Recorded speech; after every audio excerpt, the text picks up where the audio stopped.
Introduction. Father, this park is so beautiful. It has so many swings and rounds to enjoy. My friends also come here daily. I know that. You must like this park. That's why I brought you today here. Thank you, Father. Most welcome, son.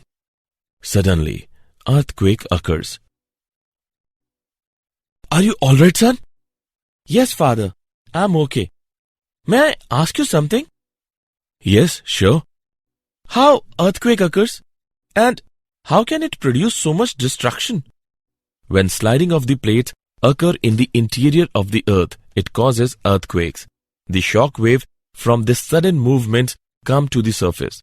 These waves move along the earth's surface and cause most of the damage. Okay, Father. Now I got the point. And I want to know more about these waves. Okay, son. I will tell you. Children, today we will study more about the wave.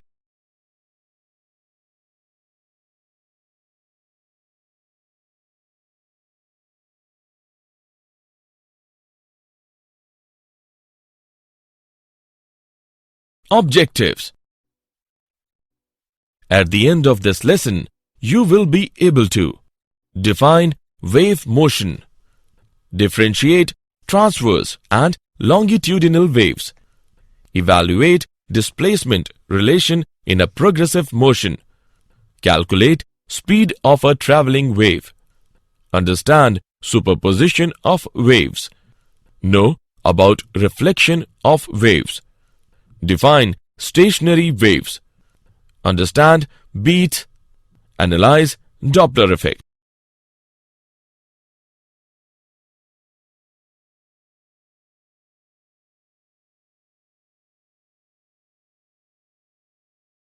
Definition. By means of waves, transferring of energy is possible without bulk motion of matter. Wave motion may be defined as a form of disturbance which is due to the repeated periodic vibrations of the particles of the medium about their mean positions, and the motion is handed over from one particle to the other without any net transport of the medium. A stone is dropped in the water. A boy talking with someone. Earthquake are some examples of wave motion. In this chapter, we shall study about mechanical wave motion. Mechanical waves can be produced and propagated only in those material media which possesses elasticity and inertia. These waves are also called elastic waves.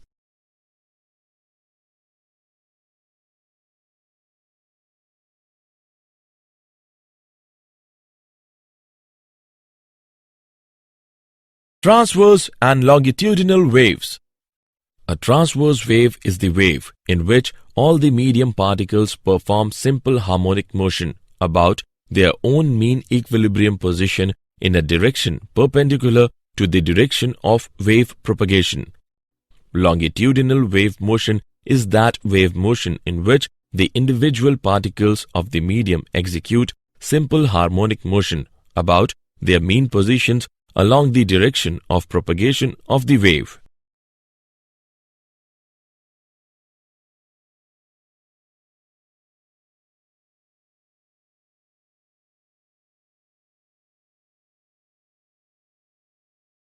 Transverse and longitudinal waves. Let's make difference between transverse waves and longitudinal waves. Number 1. In transverse waves, the particle of the medium vibrate at the right angles to the direction of propagation of the wave, whereas in longitudinal waves, the particles of the medium vibrate along the direction of propagation of the wave. Number 2.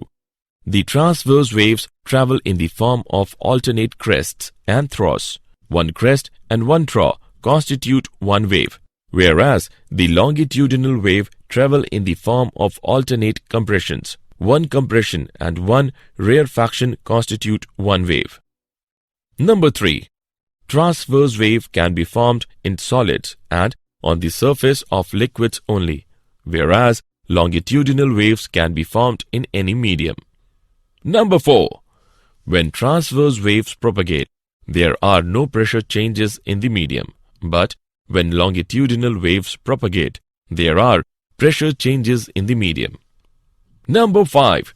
Transverse waves can be directly represented by a sine curve, whereas longitudinal waves can be only indirectly represented by a sine curve.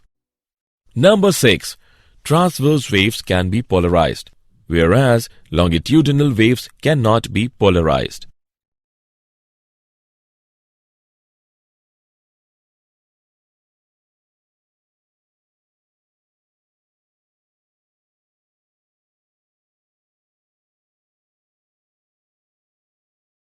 Displacement relation in a progressive motion.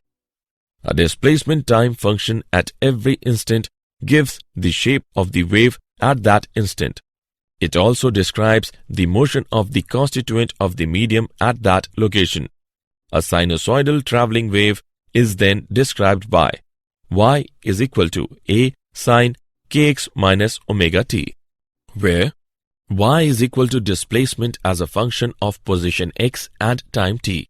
A is equal to amplitude of a wave. Omega is equal to angular frequency of the wave. K is equal to angular wave number. Amplitude. A represents the maximum displacement of the constituents of the medium from their equilibrium position. It is called the amplitude of the wave. Wavelength. The minimum distance between 2 points having the same phase is called the wavelength of the wave, usually denoted by lambda.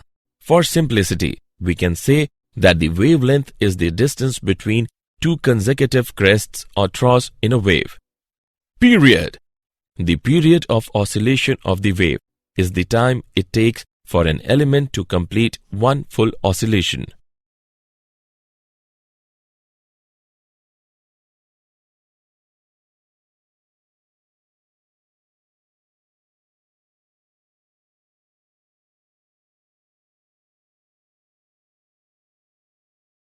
Speed of a traveling wave. A general relation for all progressive waves is given by v is equal to lambda upon t. In the time required for one full oscillation by any constituent of the medium, the wave pattern travels a distance equal to the wavelength of the wave. Speed of a transverse wave on stretched string.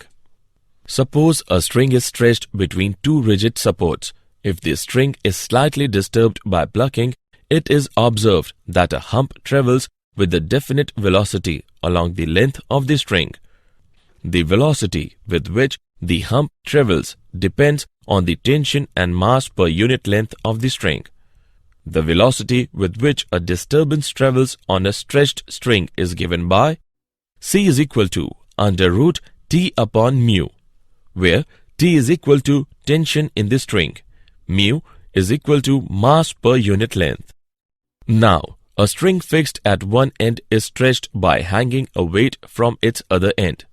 The tension in a string is related to the elastic property and inertia of the string. On stretching, the velocity is given by c is equal to under root t upon pi r square rho. Here, r is equal to radius of the string. Rho is equal to density of the material. Speed of a longitudinal wave. The velocity of propagation of a longitudinal wave depends on the elasticity and density of the medium. Wave velocity is equal to under root elastic modulus upon density.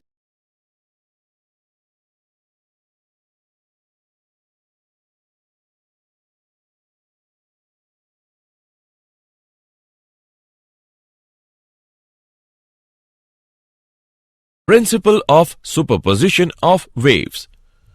Principle of superposition of waves states that the displacement due to a number of waves acting simultaneously at a point in a medium is the vector sum of the displacement vectors due to each one of them acting separately.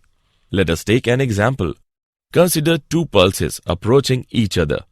When the pulses cross each other, they combine to produce a resultant pulse. After crossing each other, they again begin to travel independently as if nothing had happened. This gives rise to the following three important cases of superposition of waves. Number 1. Two waves of the same frequency move with the same velocity in the same direction. This gives rise to the phenomenon of interference of waves. Number 2. Two waves of identical frequencies and amplitudes travel along the same path with the same speeds in the opposite directions. This gives rise to stationary waves. Number 3. Two waves of slightly different frequencies moving with the same velocity in the same direction gives rise to the phenomenon of beat.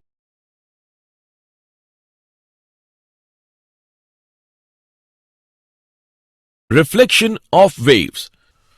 When the wave strikes a rigid boundary, it completely gets reflected. And if the boundary is not rigid, then a part of the incident wave is reflected and a part is transmitted into the second medium. Let us take an example. A pulse traveling along a stretched string and being reflected by the boundary. The reflected wave has the same shape as the incident pulse, but it suffers a phase change of 180 degree on reflection. This is because the boundary is rigid and the disturbance must have zero displacement at all times at the boundary. When there is no boundary, then the reflected wave has the same shape and phase as the incident pulse.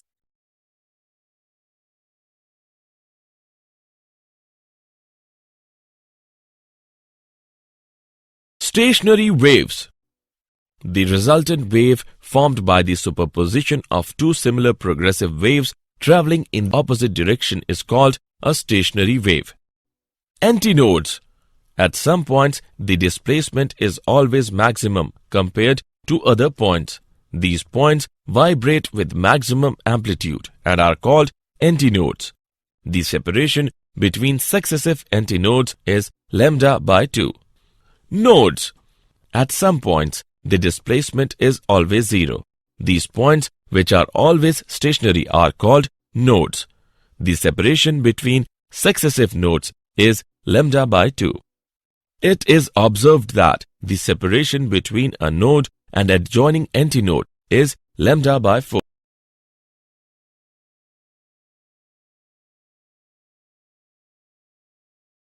Beats. When two sounding bodies of nearly the same frequency and same amplitude are sounded together, the resultant sound comprises of alternate maxima and minima. The phenomena of alternate waxing and waning of sound at regular intervals is called beats. Let's see an example. There are two harmonic waves, one of frequency 12 Hz and the other of frequency 10 Hz. When they superimpose on each other, they give rise to beats of frequency 2 Hz. The number of beats heard per second is called beat frequency. Beats are heard only when the difference in frequencies of two sounding bodies is not more than 10. This is due to persistence of hearing. The time from each loud sound to the next loud sound is called one beat period.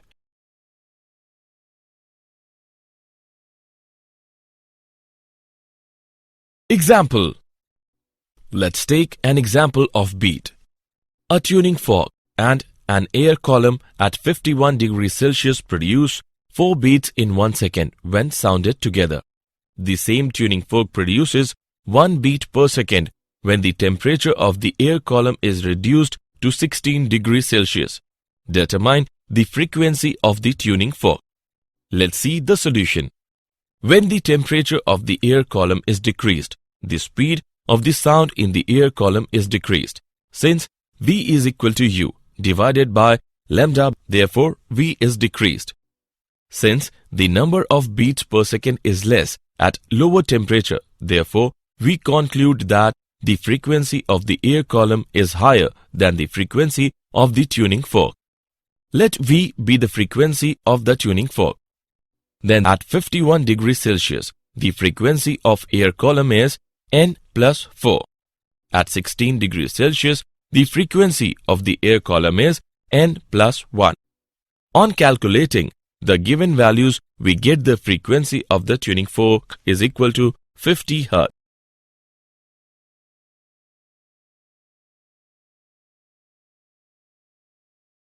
Dopplers Effect. The apparent change in the frequency of sound when the source of sound, the observer and the medium are in relative motion is called Doppler's effect. Let us now discuss the apparent frequency of sound in different cases. Case 1. Source in motion, observer at rest, medium at rest. Suppose the source and the observer are separated by distance v, where v is the velocity of sound. Let nu be the frequency of sound emitted by the source. Now, the source starts moving towards the observer with velocity vs. It gives nu dash is equal to v upon lambda dash. On calculating, we get nu dash is equal to v upon v minus vs multiplied by nu. So, as the source of sound approaches the observer, the apparent frequency nu dash becomes greater than the true frequency nu. If the source is receding away from the observer, then the apparent frequency is given by nu dash is equal to v upon v plus vs multiplied by nu. Case 2. Observer in motion, source at rest, medium at rest. Observers move towards source with velocity v0. In 1 second, the observer receives waves occupying the space is equal to v plus v0. Number of waves in unit distance is equal to nu upon v. Number of waves in distance v plus v0 is equal to nu multiplied by v plus v0 upon v. Apparent frequency nu double dash is equal to v plus v0 upon v multiplied by nu. If the observer is moving away from the source, then the apparent frequency is given by nu double dash is equal to v minus v0 upon v multiplied by nu. Case 3. When both the source and the observer are moving towards each other. When both the source and the observer move towards each other, then apparent frequency is given by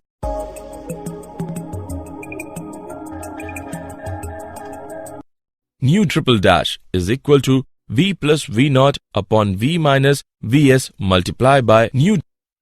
If both the source and observer move in the direction of sound, then nu triple dash is equal to v minus v0 upon v minus vs multiplied by nu.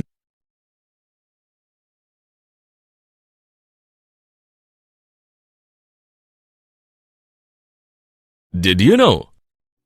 A mechanical wave is the disturbance produced in a material medium that transmits energy and momentum by traveling in the medium with a definite speed without any change in its own nature. As wind passes over the water's surface, friction force is to ripple. The strength of the wind, the distance the wind blows, that is fetch, and the length of the gust, that is duration, determines how big the ripples will become.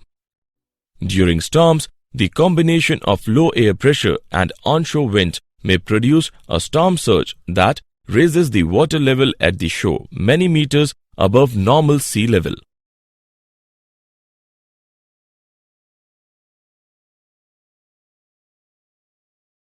Summary. Let us summarize what we have learnt. Wave motion may be defined as a form of disturbance which is due to the repeated periodic vibrations of the particles of the medium about their mean positions. In transverse wave, all the medium particles perform simple harmonic motion about their own mean equilibrium position in a direction perpendicular to the direction of wave propagation. In longitudinal wave, the individual particles of the medium execute simple harmonic motion about their mean positions along the direction of propagation of the wave. The minimum distance between 2 points having the same phase is called the wavelength of the wave.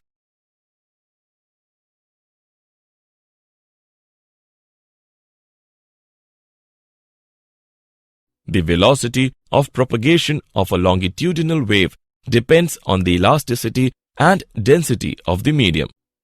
The displacement due to a number of waves acting simultaneously at a point in a medium is the vector sum of the displacement vectors due to each one of them acting separately. The resultant wave formed by the superposition of two similar progressive waves traveling in opposite directions is called a stationary waves. The phenomenon of alternate waxing and waning of sound at regular intervals is called beat.